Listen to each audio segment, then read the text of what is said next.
Halo teman-teman semua. Halo. Shalom, assalamualaikum warahmatullahi wabarakatuh. Salam sejahtera bagi kita semua.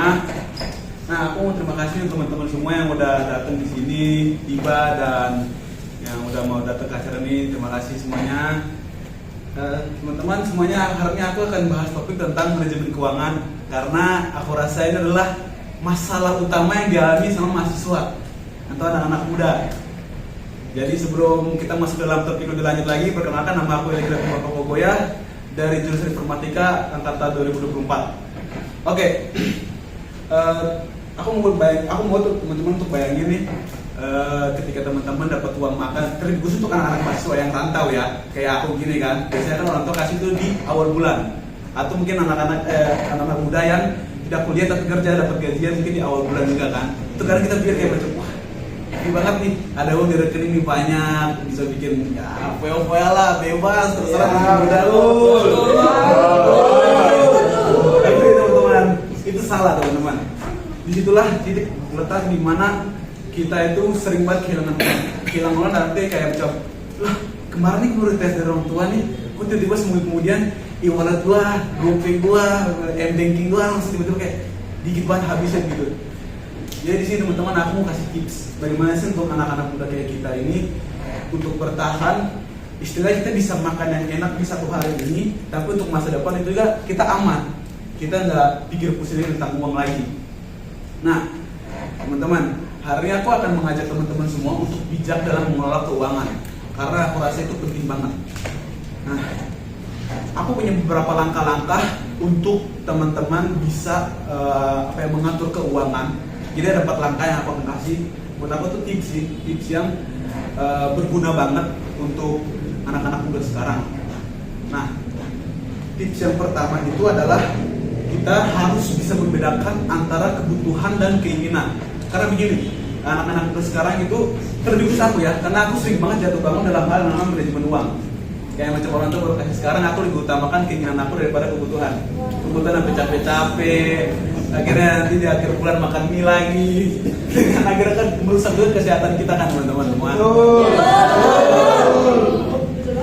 Jadi teman-teman, menurut aku harus bisa bedakan antara kebutuhan.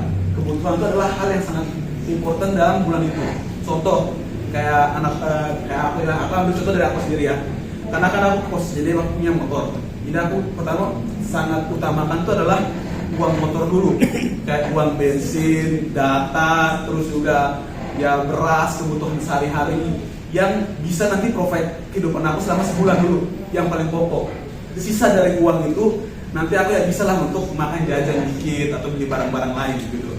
Dan jangan pernah kita mengutamakan keinginan kita teman-teman, karena kalau kita mengutamakan keinginan kita yang tadi aku bilang lagi, kita akan susah payah di akhir bulannya atau mungkin di pertengahan dulu susah payah teman-teman. Nah, langkah keduanya adalah kita harus mencatat pemasukan dan pengeluaran kita nih teman-teman. Ini penting banget karena seperti yang aku tadi bilang tuh, pas dikasih uang kita kan keluarin uang terus tanpa kita lihat pemasukan kita berapa kan. Jadi kadang-kadang kita kayak oh kaget ya, ini uang ini kita kemana sih, kita kemanain sih, kok tiba-tiba bisa hilang aja gitu. Tiba-tiba kayak macam ya saya nggak tahu nih, tiba-tiba sisa uang cuma segini aja. Jadi menurut aku tuh bikin catatan itu penting banget teman-teman, supaya kita maksudnya tuh pengeluaran kita tuh kita bisa kontrol, kita bisa lihat oh ini bulan ini keluarnya berapa aja, bulan ini kita bikin apa aja. Nah, langkah ketiga teman-teman yaitu biasakan untuk menabung atau investasi kecil. Nah, biasakan untuk menabung tuh kayak gini teman-teman, yang aku maksud. Contoh kita dikasih kayak apa? Contoh kayak misalkan dikasih 1 juta tuh kan teman-teman. Kita harus sisihkan tuh sekitar ya seenggak bisa kita 100.000 kalau misalkan kita boros banget ya kehidupannya. Tapi kalau kita hemat ya bisa sisihkan mungkin 250, sisanya kita bagi untuk kebutuhan utama aja. Dan investasi kecil yang aku maksud tuh kayak macam coba teman-teman untuk mulai belajar kayak macam reksadana, tabungan yang di platform tabungan gitu kan. Kita taruhnya 10% dari uang yang ada dari kita sebenarnya. Karena menurut aku tuh yang mulai menabung tuh penting sih teman-teman. Nah, terus yang ketiga itu adalah hindari hindari utang yang konsumtif. Nah, maksud aku utang yang konsumtif itu adalah utang di mana kayak kita menggunakan kayak ada kan Shopee Pay Later atau GoPay pinjam. Itu adalah tuh menurut aku tuh konsumtif karena dalam peminjaman itu dia ada pinjam untuk dia punya pilihan.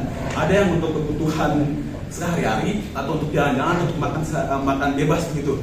Kita harus hindari barang-barang seperti itu teman, karena hutang sebenarnya bagus kalau misalkan kita betul-betul menggunakannya yang tepat ya. Tapi kalau kita menggunakannya dengan tidak tepat, hutang itu akan justru menambah besar dan akan menjadi beban bagi kita sendiri teman-teman.